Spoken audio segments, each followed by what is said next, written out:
para ver lo que íbamos a predicar en este tiempo. Los pastores tomaron la decisión de que yo continuara con la serie de Romanos, y ciertamente viendo el texto que nos toca en el día de hoy, lo que hemos estado predicando en estos últimos domingos en Romanos capítulo 8, hemos visto cómo Dios guió las cosas para que podamos seguir consecutivamente predicando acerca de este maravilloso libro, porque si hay algo que nosotros necesitamos en estos días es la esperanza del Evangelio. Yo los invito a ir a Romanos capítulo 8, pero antes de leer, quería que oráramos una vez más y no olvidemos que Santo Domingo, la capital, en estos momentos está con el problema del vertedero Duquesa y el incendio.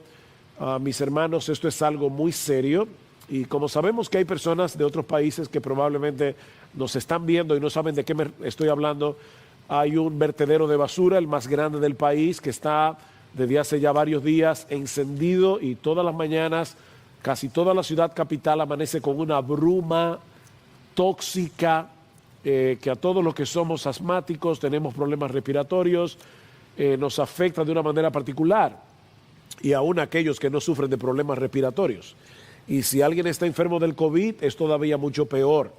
Así que debemos orar al Señor que traiga lluvia, elimine este fuego, le dé sabiduría a las personas que están lidiando con este problema, porque es un serio problema ecológico y un serio problema de salud pública. Así que yo los invito de nuevo, Romanos capítulo 8, y vamos a ver cómo el pasaje de hoy aún tiene que ver con el tema de Duquesa y de todo lo que estamos viviendo en estos días.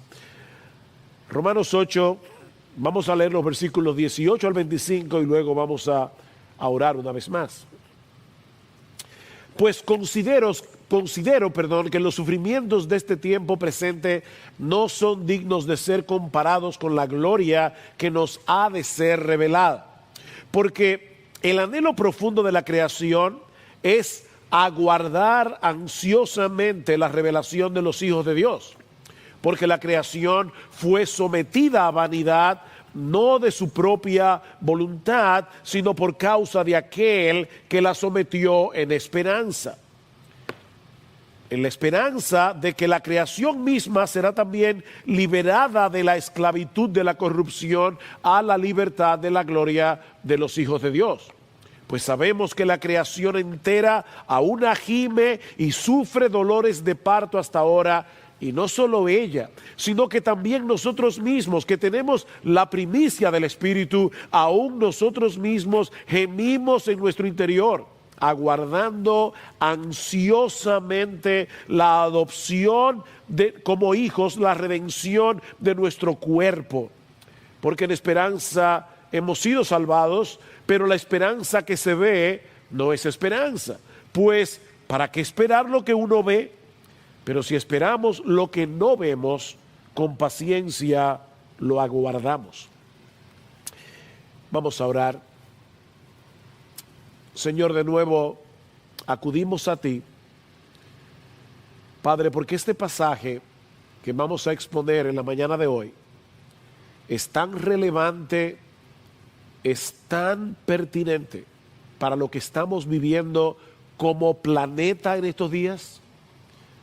Aún es pertinente, Señor, para nosotros aquí en República Dominicana, en la ciudad de Santo Domingo. Oh Padre, te rogamos que tengas misericordia de nosotros y que de una forma pronta este incendio que nos está afectando de una manera muy directa pueda ser finalmente extinguido. Pero más que eso, Señor, dale sabiduría a las autoridades para que busquen una solución permanente a este problema ecológico. Oh Señor, pero háblanos hoy por tu palabra y danos esperanza, Señor. Obra por medio de tu palabra y aún trae arrepentimiento en aquellos que necesitan arrepentimiento, porque te lo suplicamos en el precioso nombre de Jesús. Amén y amén. ¿Alguna vez tú te has preguntado seriamente si vale la pena ser cristiano? Y por favor, seamos honestos al responder esta pregunta. Cuando hemos estado en medio de la aflicción, cuando hemos estado experimentando rechazo y maltrato por causa de nuestra identificación con Cristo, ¿te has sentido tentado a tirar la toalla? ¿O en medio de tu lucha con el pecado que todavía mora en ti? Un verdadero creyente nunca reniega de su Señor. Pero, al igual que Asaf en el Salmo 73, un creyente puede llegar a cuestionarse si en verdad vale la pena todo el sufrimiento, toda la lucha que nosotros encontramos en el camino de la fe. Asaf fue muy honesto y transparente cuando confesó en el Salmo 73 que él llegó a tener envidia de los arrogantes al ver la prosperidad de los impíos. Asaf llegó a un punto en su vida donde él dice: mis pies estuvieron a punto de resbalar. Asaf llegó a pensar que había sido en vano que guardara puro su corazón y que lavara sus manos en inocencia, dice en el versículo 13 del Salmo 73. Verdaderos creyentes pueden llegar a tener esa lucha. Sobre todo cuando ven a los incrédulos haciendo y deshaciendo en una aparente impunidad, como si tuvieran un escudo de protección a su alrededor, a pesar de sus maldades. Y yo vuelvo a preguntar, ¿vale la pena ser cristiano? Si a final de cuentas los creyentes padecen las mismas dificultades que todo el mundo por el hecho de vivir en este mundo caído.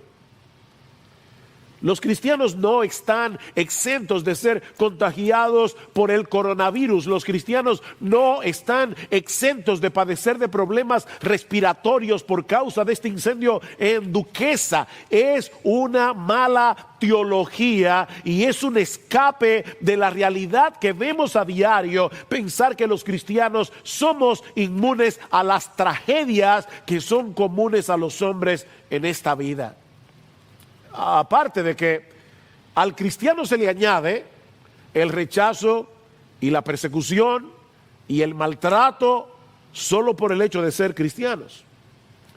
Bueno, en el pasaje que vamos a estudiar en la mañana de hoy, Pablo no ignora la realidad del sufrimiento, sino que más bien nos ayuda a examinarlo desde la perspectiva de Dios. Y todo eso con el propósito de mostrarnos que los creyentes somos los seres más privilegiados del planeta, aún a pesar del sufrimiento. Los creyentes somos los seres más privilegiados del planeta. Como vimos la semana pasada, Dios nos ha adoptado como hijos por medio de la fe en Jesucristo. Y debido a esa posición, Pablo dice que ahora somos herederos de Dios y somos coherederos con Cristo. Todo lo que es de Cristo por derecho propio ahora es pertenencia de todos aquellos que están unidos a Él por la fe. Pero esa promesa tiene una condición en el versículo 17. Vean una vez más el versículo 17 que estudiamos la semana pasada. Y si hijos, también herederos, herederos de Dios y coherederos con Cristo, si en verdad padecemos con Él, a fin de que también seamos glorificados con Él. Si padecemos con Él, seremos glorificados con Él. Y no es que se requiera de una cantidad de sufrimiento para entrar en la gloria, como si nosotros tuviéramos ahora que pagar nuestra salvación por medio del sufrimiento. No, mis hermanos, ya Cristo sufrió en la cruz todo lo que era necesario sufrir para pagar el precio de nuestra salvación. Pero somos coherederos con Cristo y por lo tanto participaremos de su gloria, pero también de su sufrimiento. Participaremos de su gloria, pero también de su sufrimiento. Pablo dice en 1 Corintios capítulo 1 versículo 5 que de la manera que abundan en nosotros las aflicciones de Cristo, ¿oíste eso? En nosotros los cristianos abundan las aflicciones de Cristo, así también abunda por Él por el mismo Cristo nuestra consolación. Y en Filipenses capítulo 1, versículo 29, dice que a nosotros se nos ha concedido a causa de Cristo, no solo que creáis en Él, sino también que padezcáis por Él. Es algo que se nos ha concedido como un regalo de gracia. De manera, mis hermanos, que el sufrimiento no es un accidente en la vida del cristiano. El sufrimiento no es un molestoso imprevisto que se aparece cuando menos lo esperamos. El camino que conduce hacia la gloria pasa primero por la cruz. Así fue con Cristo y así lo será sin duda para todos aquellos que están unidos a Él por la fe. Si somos muertos con Él, dice Pablo en 2 Timoteo capítulo 2 versículo 11, también viviremos con Él. Si sufrimos, y literalmente lo que el texto dice es, si soportamos con paciencia hasta el fin, en medio del sufrimiento, también reinaremos con Él. Hay una conexión entre el sufrimiento y la gloria. Mis hermanos, el sufrimiento es el cordón umbilical que nos une al Cristo de gloria que está en los cielos, como dice Sinclair Ferguson, el teólogo escocés. Es el cordón umbilical. El sufrimiento es el cordón umbilical que nos une al Cristo de gloria.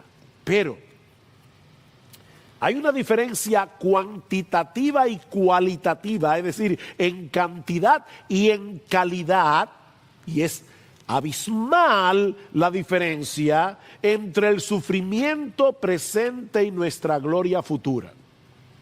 Hay una diferencia abismal, cuantitativa y cualitativa entre nuestros sufrimientos presentes y nuestra gloria futura. En palabras más sencillas, y aquí está la primera enseñanza de nuestro texto en la mañana de hoy, lo que ahora padecemos no se puede comparar con la gloria que vamos a experimentar cuando Cristo regrese en gloria.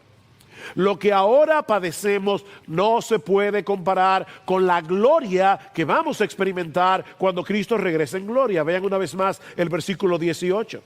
Pues considero que los sufrimientos de este tiempo presente no son dignos de ser comparados con la gloria que nos ha de ser revelada. Miren, mis hermanos y hermanas, los incrédulos también sufren. Pero ellos sufren sin esperanza. Los incrédulos sufren. Pero, de hecho, lo que ellos padecen aquí ni siquiera se puede comparar, no es digno de comparación con lo que van a sufrir en el infierno. Podemos leer este texto al revés. Pero ese no es el caso del cristiano. Todo lo contrario, lo que sufrimos en este mundo no se puede comparar con la gloria que experimentaremos en la presencia bendita de Dios. Y es interesante notar que la palabra que se traduce como considerar, y en la Reina Valera dice, tengo por cierto, es un término contable que se usaba en aquellos días para referirse a un cálculo numérico. De manera que Pablo nos está invitando aquí a calcular con cuidado lo que estamos sufriendo en el tiempo presente a la luz de lo que nos espera en la gloria. Y él dice, suma y resta. Suma y resta. Y te vas a dar cuenta que no hay comparación entre una cosa y la otra. Mira, mi hermano, por grande que sea la aflicción, queda empequeñecida ante las bendiciones que ya tenemos en Cristo, que ya tenemos y que disfrutaremos plenamente en su segunda venida. Y por si acaso, no olviden que Pablo tenía un doctorado en sufrimiento. El que está escribiendo esto aquí, Pablo tenía un doctorado en sufrimiento. Basta con leer el currículum de Pablo en 2 Corintios capítulo 11 y en otros pasajes del Nuevo Testamento para darnos cuenta que si había alguien que podía hablar del sufrimiento con propiedad, era el apóstol Pablo. Sin embargo, en 2 Corintios, en esa misma carta donde aparece su currículum de sufrimiento, Pablo nos dice que los creyentes no debemos desmayar bajo el peso de la aflicción. Y aquí está su razón. Porque aunque nuestro hombre exterior se va desgastando, sin embargo, nuestro hombre interior se renueva de día en día. Pues esta aflicción leve y pasajera, oigan cómo Pablo le llama a todo lo que él mismo sufrió. Lean 2 Corintios 11 y cuando lo lean tengan esta expresión en mente. Es una aflicción leve y pasajera, nos produce un eterno peso de gloria que sobrepasa toda comparación. Lo mismo que dice Romanos 8. Un comentarista, hablando acerca de este texto de 2 Corintios, dice, esa gloria pesa tanto, esa gloria que tendremos pesa tanto, es tan trascendentemente maravillosa que el sufrimiento vuela por el aire como si no pesara en absoluto, en comparación. Y noten que Pablo habla de ese peso de gloria como algo que ya se está produciendo aquí y ahora, en medio del sufrimiento. Sí, esa gloria será revelada en el futuro, dice en el versículo 18 de Romanos 8, porque todavía no estamos en cuerpos glorificados, pero es absolutamente segura para el cristiano, porque Dios nos predestinó desde antes de la fundación del mundo a ser hechos conformes a la imagen de su Hijo, como dice en el versículo 29. Dice en Daniel capítulo 12, versículo 3, que los entendidos resplandecerán como el resplandor del firmamento, y los que enseñan la justicia a la multitud como las estrellas a perpetua eternidad. Y el mismo Señor Jesucristo nos dice al final de la parábola del trigo y la cizaña, que los justos resplandecerán como el sol en el reino de su Padre. Miren, mis hermanos, cuando Cristo vuelva, Él transformará el cuerpo de la humillación nuestra para que sea semejante al cuerpo de la gloria suya. Dice Pablo en Filipenses capítulo 3, versículo 21. Esa es la gloria que nos espera a todos y cada uno de aquellos que están en Cristo. Contemplaremos y compartiremos su gloria. Contemplaremos y compartiremos su gloria. Para el mundo, nosotros somos personas comunes y corrientes. Ellos no ven y no hay nada en nosotros. No somos como esos cuadros que se pintaban en el Renacimiento, donde los santos tenían una aureola. No, nosotros no tenemos ninguna aureola. Somos personas comunes y corrientes. Pero lo que Pablo está diciendo es que en aquel día será revelada en todo su esplendor nuestra filiación con Dios, y el mundo contemplará con asombro quiénes somos en Cristo. Dicen Colosenses capítulo 3, versículo 4, que debido a que Cristo es nuestra vida, cuando Él se manifieste, entonces nosotros también seremos manifestados con Él en gloria. Él es nuestra vida está escondida con Cristo en Dios. Cuando Cristo se revele, cuando Cristo se manifieste, cuando todo el mundo vea que Él es el glorioso Salvador del mundo, nosotros seremos manifestados con Él en gloria. Nuestro estatus como hijos adoptados será públicamente desvelado en aquel día, y todo el mundo lo verá. Y cuando eso ocurra, todo el cosmos será transformado. Todo el cosmos. Y eso nos lleva a la segunda enseñanza de nuestro texto. En los versículos 19 al 23, Pablo nos dice que la creación está gimiendo con dolores de parto mientras aguarda ansiosamente la revelación de los hijos de Dios.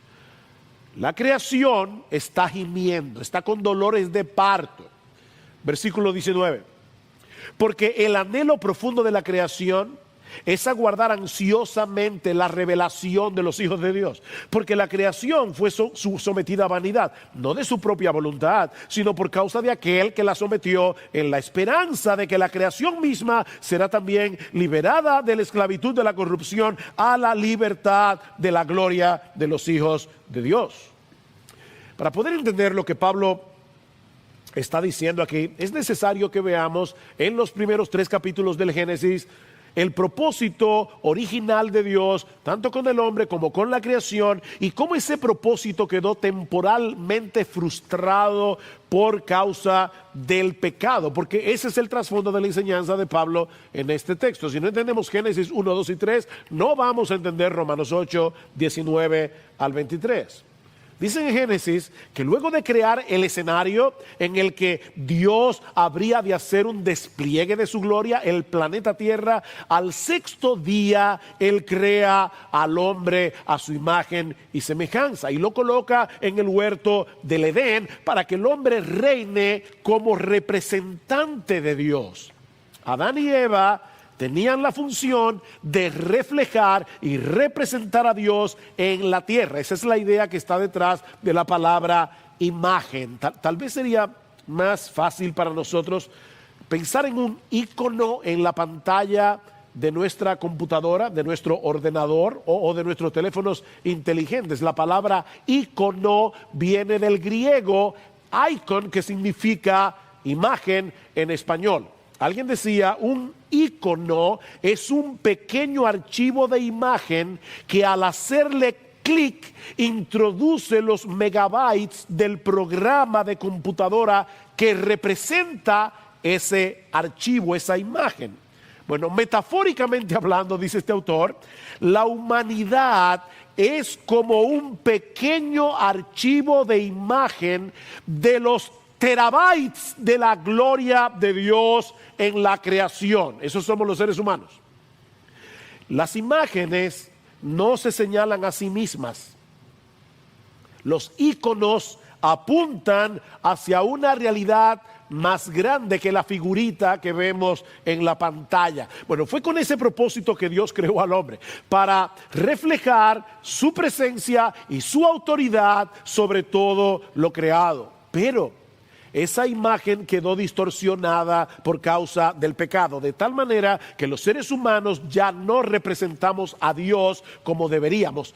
Todo se corrompió debido a la entrada del pecado. No solo el carácter del hombre, sino también el planeta en el que el hombre fue colocado como representante de Dios. Dice en Génesis capítulo 3, versículo 17 al 19, que la tierra fue maldita por Dios por causa del pecado del hombre. De modo que su tendencia es a producir lo que no sirve.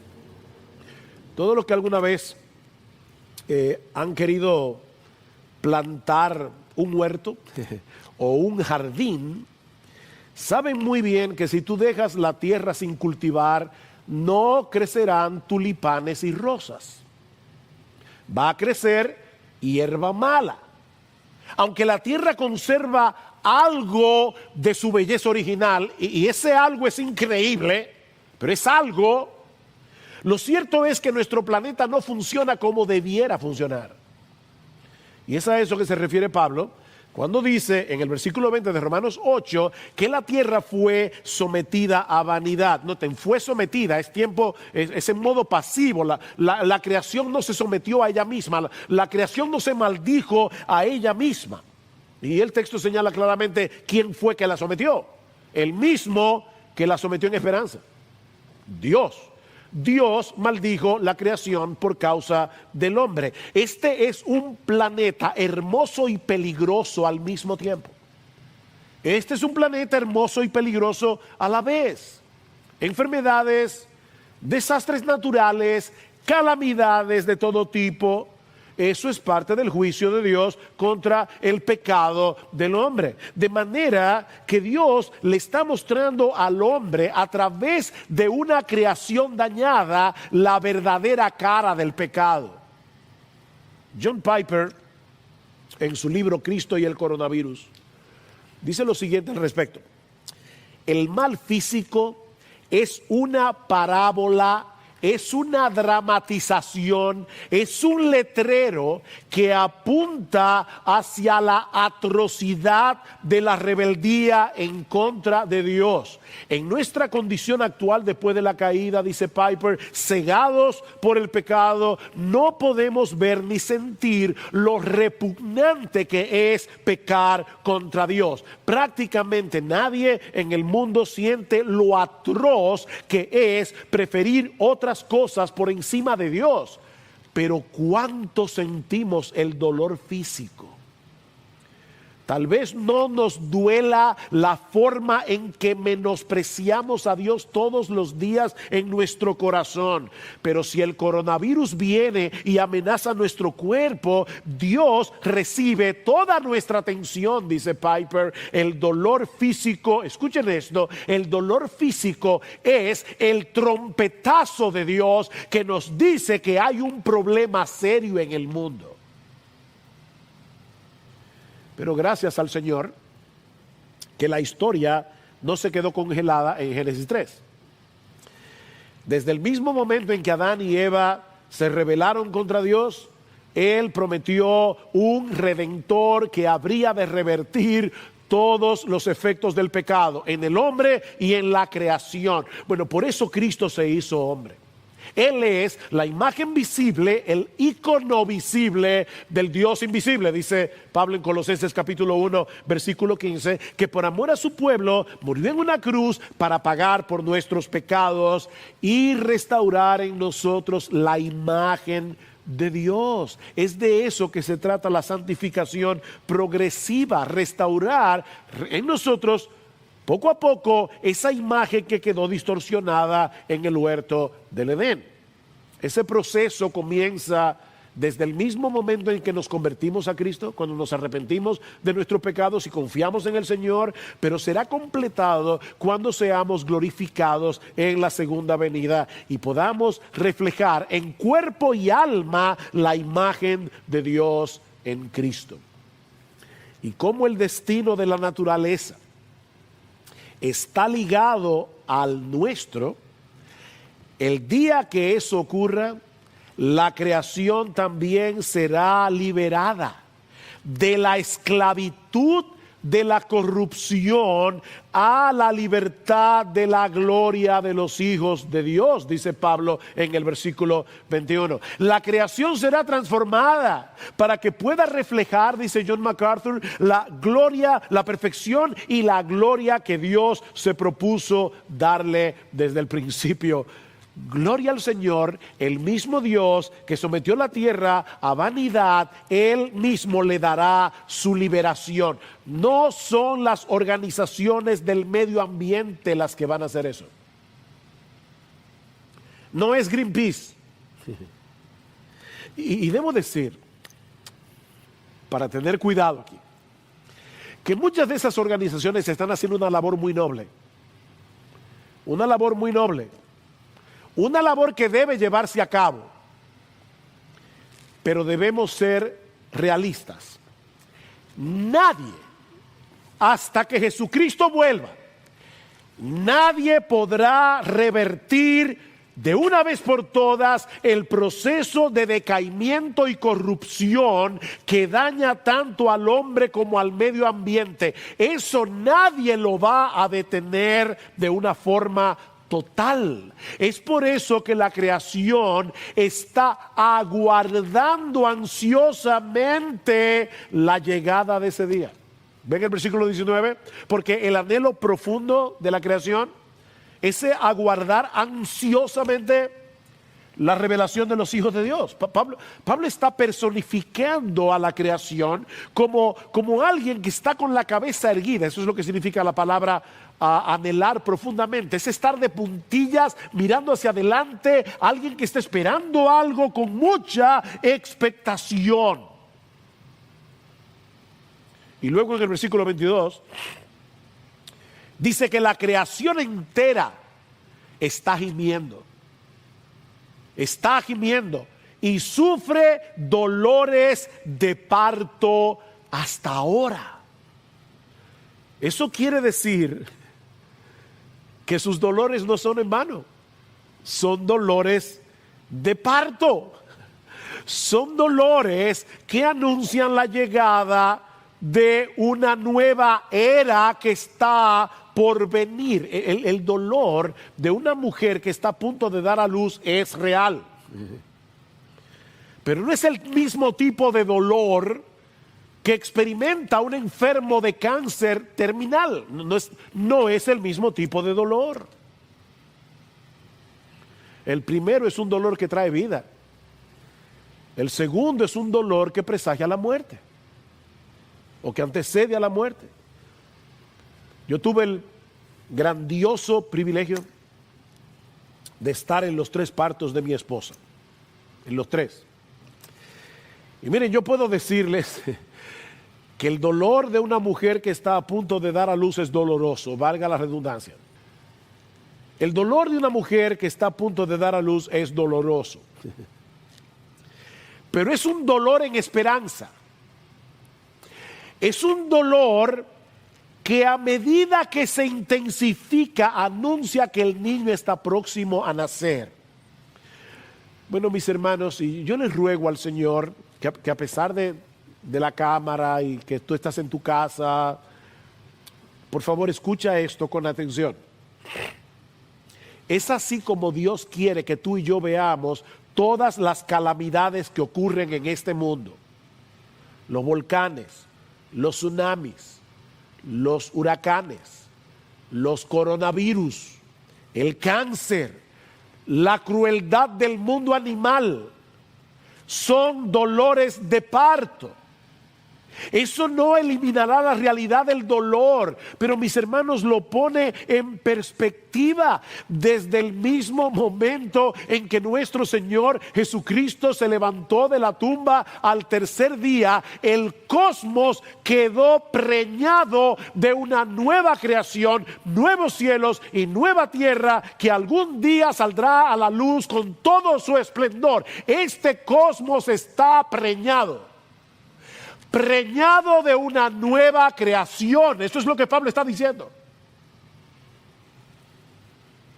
Toda corrupción, toda crueldad, todo decaimiento de la creación será removido para dar paso a una creación completamente renovada. Dice en Isaías capítulo 65 que el lobo y el cordero serán apacentados juntos. El lobo y el cordero, y el león comerá paja como el buey, y el polvo será el alimento de la serpiente.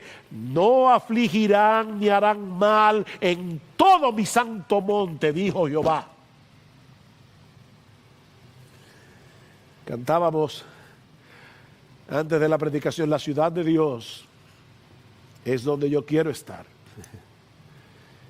Oh, sí, anhelamos que llegue ese día, y la creación anhela ese día. Pero hasta que ese momento llegue, los creyentes tenemos que aprender a vivir en medio de la tensión de una salvación que ya fue inaugurada pero que no ha sido consumada.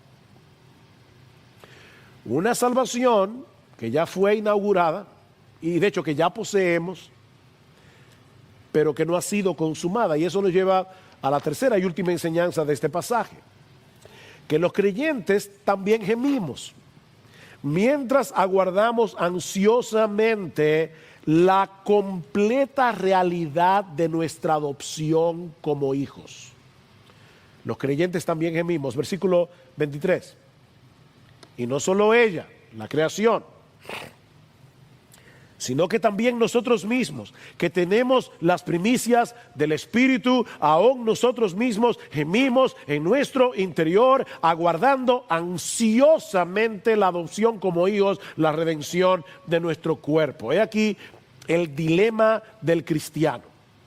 Por un lado, dice Pablo, ya tenemos las primicias del Espíritu, en el sentido de que ya fuimos regenerados, ya fuimos adoptados como hijos, ya el Espíritu Santo habita en nosotros como una garantía, son las arras de nuestra herencia, una garantía de que Dios terminará la obra que empezó desde el momento de nuestra conversión.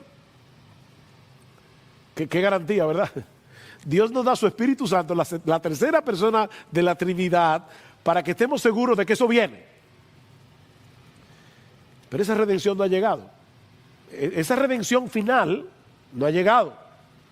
Todavía tenemos que habitar en este cuerpo de muerte en el que mora el pecado y en un mundo que está muy lejos de ser un paraíso. Es por eso que, al igual que la creación, dice Pablo, nosotros también gemimos.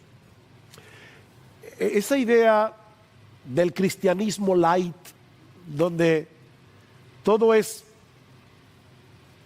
una sonrisa, no pasa nada, todo está bien. Ese no es el cristianismo del Nuevo Testamento. John Stott lo dice de esta manera: el Espíritu que habita en nosotros nos proporciona gozo, y la futura gloria nos proporciona esperanza. Pero entre tanto, el suspenso nos produce dolor. Gemimos. Gemimos. Eso es lo que implica vivir entre el ya y el todavía no. Y yo creo que es tan importante que los cristianos tengan una teología del sufrimiento correcta para poder afrontar lo que está pasando ahora mismo. Esto es teología del sufrimiento. Nos deleitamos al contemplar en el Evangelio la gloria de nuestro Señor y Salvador. Nos gozamos en la salvación que ya tenemos. Sabemos que las promesas de Dios son nuestras por causa de nuestra unión con Cristo. Pero, mis hermanos, lo mejor está por venir. Escuchen cómo lo dice Pedro en su primera carta, en el capítulo 1.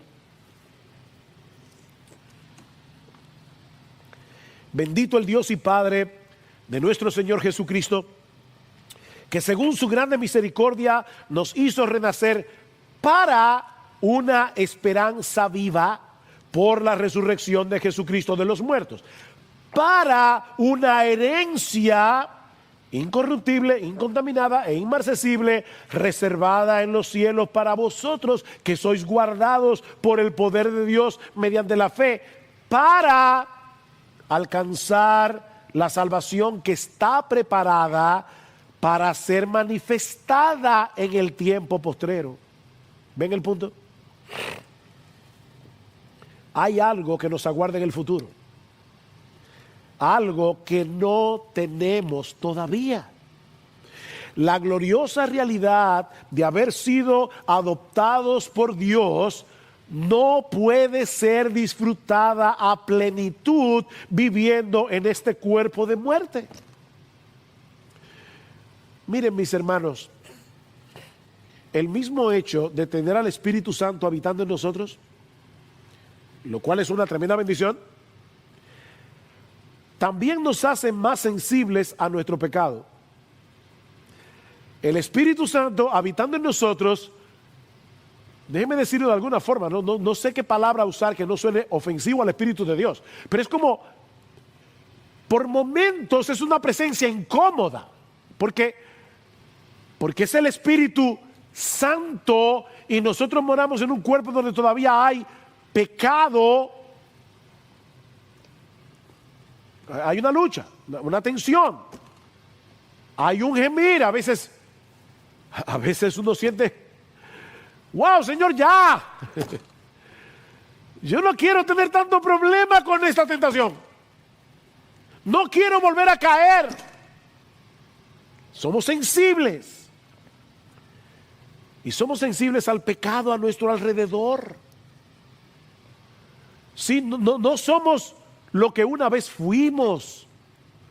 Pero lo cierto es, mis hermanos, que todavía no somos lo que vamos a ser. Hay una tensión allí. Amados, ahora somos hijos de Dios. Primera de Juan capítulo 3. Y aún no se ha manifestado lo que hemos de ser. Pero sabemos que cuando Él se manifieste, seremos semejantes a Él, porque le veremos tal como Él es. Y Juan dice, y todo aquel que tiene esa esperanza en Él, se purifica a sí mismo, así como Él es puro. ¿Ven? La esperanza de lo que nos espera no nos hace inactivos en nuestra lucha con el pecado, todo lo contrario. Romanos 15, 1 Corintios 15. He aquí os digo un misterio. No todos dormiremos, pero todos seremos transformados. En un momento, en un abrir y cerrar de ojos, a la final trompeta, porque se tocará la trompeta y los muertos en Cristo resucitarán primero, serán resucitados incorruptibles y nosotros seremos transformados, porque es necesario que esto corruptible se vista de incorrupción y esto mortal, este cuerpo, se vista de inmortalidad. Es necesario. Hasta que ese momento llegue, los creyentes tenemos que aprender a vivir una compleja vida emocional. Los creyentes tenemos que aprender a vivir en una compleja vida emocional. Gozo y gemido al mismo tiempo. Sí, las dos cosas. Gozo y gemido. La alegría de algo que ya se tiene y al mismo tiempo la expectativa de algo que todavía no tengo. Las dos cosas a la vez. Versículo 24. Porque en esperanza hemos sido salvados o hemos sido salvos, pero la esperanza que se ve no es esperanza, pues ¿por qué esperar lo que uno ve? Pero si esperamos lo que no vemos, con paciencia lo aguardamos. La semana que viene vamos a ver cómo el Espíritu Santo nos ayuda en medio de esa tensión, pero por ahora solo quiero tensionarlos. ¿Sí? Yo quiero que entiendan, que tú te entiendas a ti mismo, que qué es lo que pasa en tu interior si tú eres cristiano. Así como la creación fue sometida a vanidad y a esperanza, a vanidad en esperanza, al mismo tiempo, los creyentes debemos experimentar ese mismo sentido de frustración en esperanza. Yo sé que suena raro, pero lo que Pablo está diciendo es, los creyentes debemos experimentar un sentido de frustración en esperanza. Ese es el énfasis que Pablo expresa a través de todo este pasaje. Yo me tomé la molestia de contar todas las veces que en Romanos 8, 19 al 25 aparece la palabra esperar, esperanza, ansiar, ansiosamente, aguardar, paciencia. ¿Vieron todas esas palabras en el texto?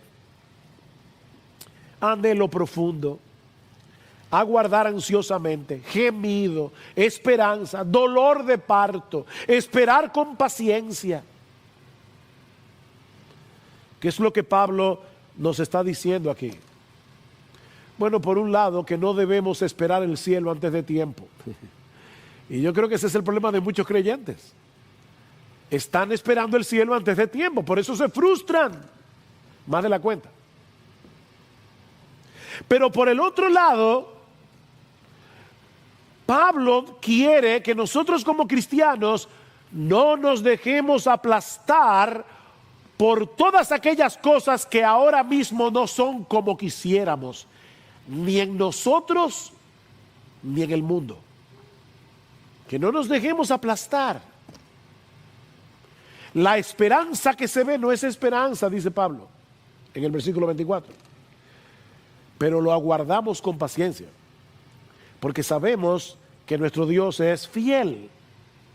Sabemos que nuestro Dios cumplirá todo lo que nos ha prometido en Cristo. Me encanta como lo dice John Stott. Debemos esperar, pero no tan ansiosamente que perdamos la paciencia, ni tan pacientemente que perdamos la expectativa. Déjame repetirte eso otra vez. Debemos esperar, pero no tan ansiosamente que perdamos la paciencia, ni tan pacientemente que perdamos la expectativa. Mira, el coronavirus, esta pandemia, es otro de esos dolores de parto que nos recuerdan, primero, que estamos en un mundo que se encuentra bajo el juicio de Dios.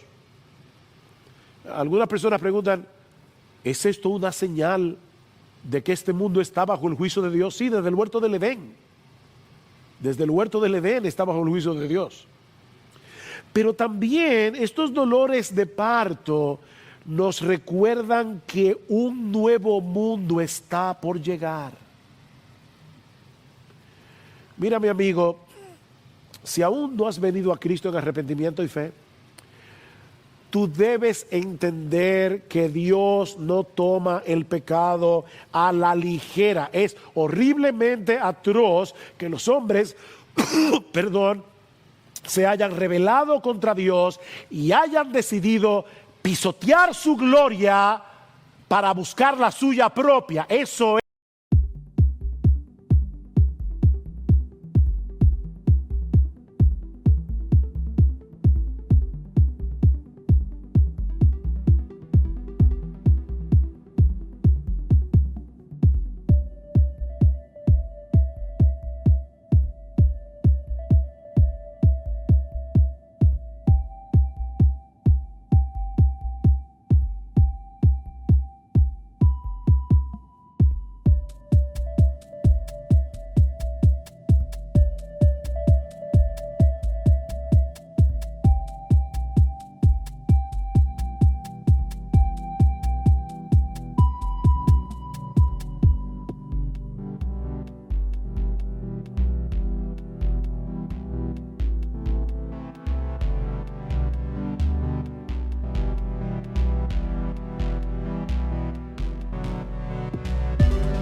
collide. Love will be our cosmic ride. Neon skies and endless waves. In your eyes I find my way. Lost in time, a spark of hope. In your love, my home I found.